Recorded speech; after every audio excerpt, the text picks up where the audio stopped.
Welcome back to the channel. In the previous session, we talked about the wanderers, the brothers and sisters of sorrow, and the returns of the higher self, or the future you.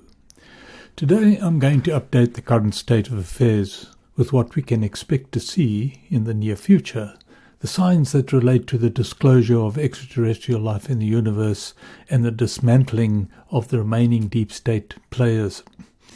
It's not all good news, but be sure to listen right to the end, because I have a message for humanity as disclosed to me by my higher self, Vincent.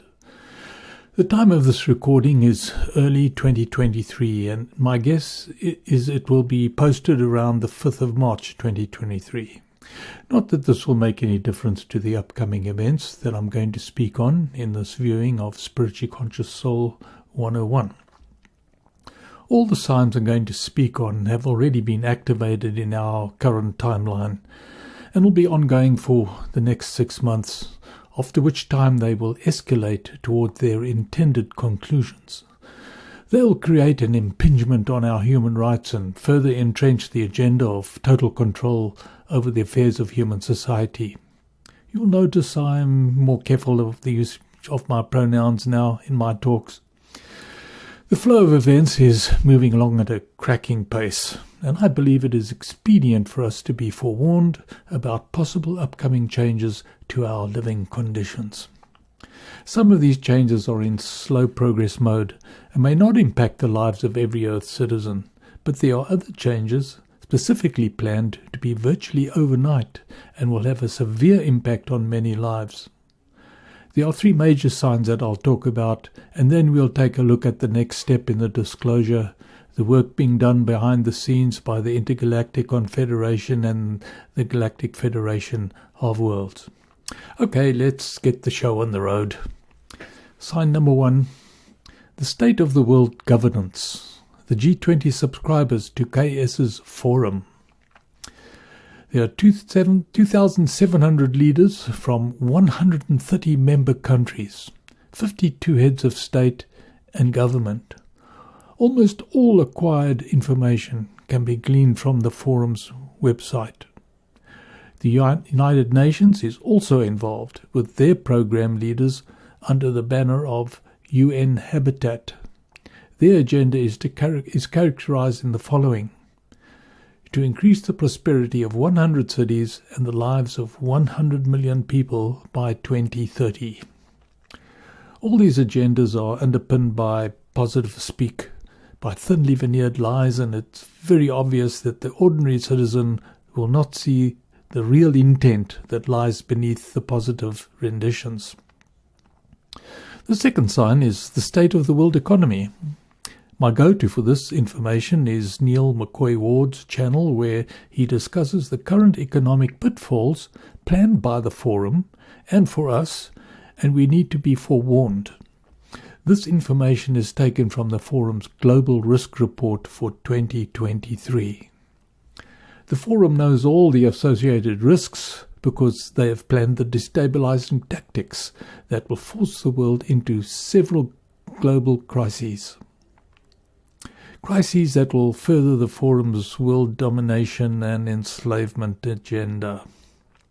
Neil mentions 4 crises that are all linked to each other. Firstly, the energy crisis. Secondly, the cost of living crisis. Thirdly, rising inflation and food supply crisis. The first 3, the energy supply, cost of living, and food supply crisis, are all man-made, caused by the actions of governments, all planned by you-know-who.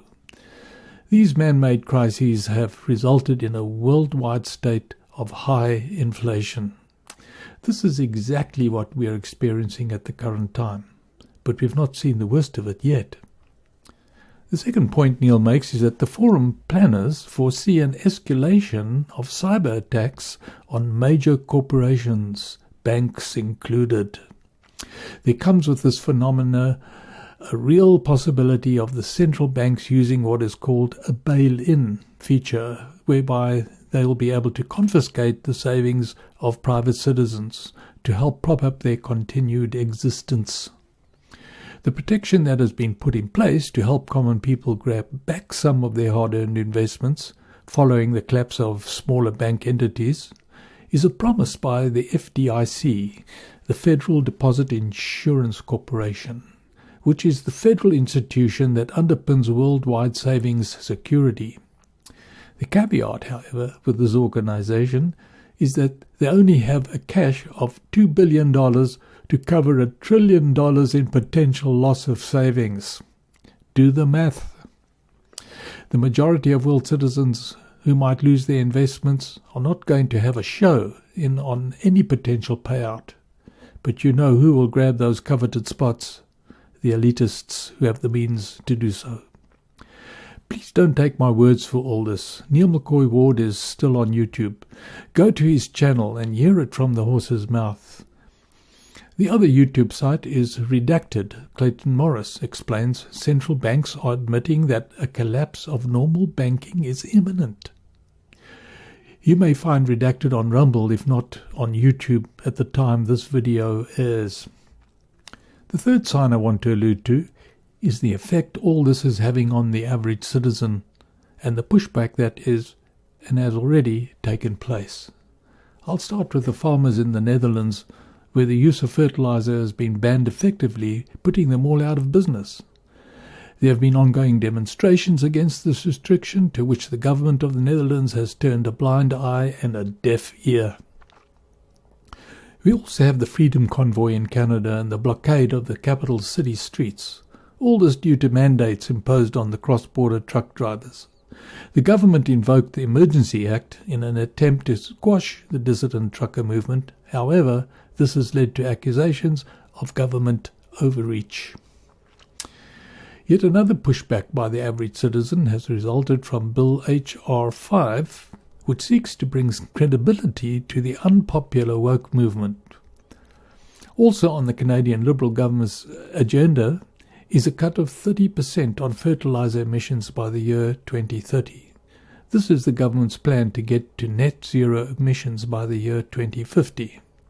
Farmers are pushing back by saying that to achieve the goal they would have to significantly shrink grain output at a time when the world is scrambling for more supplies. So there we have it, the current signs that show we are indeed at a nexus in world ideology and impending change to our way of life on planet Earth. Last but not least, I want to talk about the next step for humanity in the saga of disclosure and soul evolution. There are definite signs that the mainstream is waking up to certain significant discoveries that the alternative media has been reporting on for ages.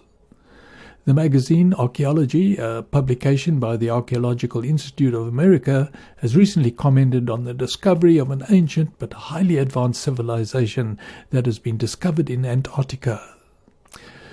For those in the know, this refers to an extraterrestrial ark that has been buried under the Antarctic ice for aeons, that is now being activated. And as a supplement to all this, I'm sure that the intervention by the Intergalactic Confederation and the Galactic Federation of Worlds is also imminent. A final word about this current transition that we are seeing. All these signs were meant to generate fear in human hearts.